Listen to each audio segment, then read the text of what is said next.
Орзу-26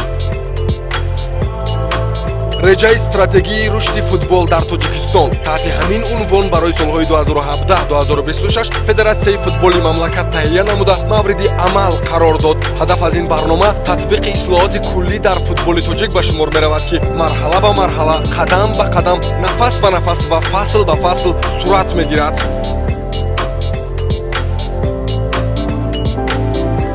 ба ҳар коре ҳазор шӯру шавқу ҳикмату ҳиммат баста гардад ҳам то бунёду пойбасташ устувор наояд, муроду мақсад ҳосил нахоҳад шуд.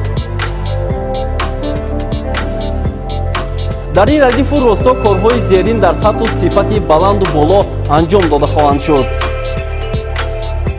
таҳияи заминаи ҳуқуқии дастрасӣ дар истифодаи иншооти варзишӣ ва ба муддати дароз дар ихтиёри соҳибкорон супурдани он.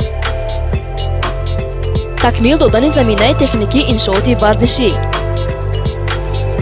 иштирок дар кори лоиҳакашӣ, сохтмон ва ба истифода супурдани иншооти варзишӣ, маркетинг дар иншооти варзишӣ, ҷалби лоиҳаҳои фифа, конфедератсияи футболи осиё, созмонҳои маҳаллию байналмилалӣ ва пурӯҷаҳои муштарак дар ҳамдастӣ бо созмонҳои дигар ба мақсади сохтмон ва беҳбуд бахшидани зеббино.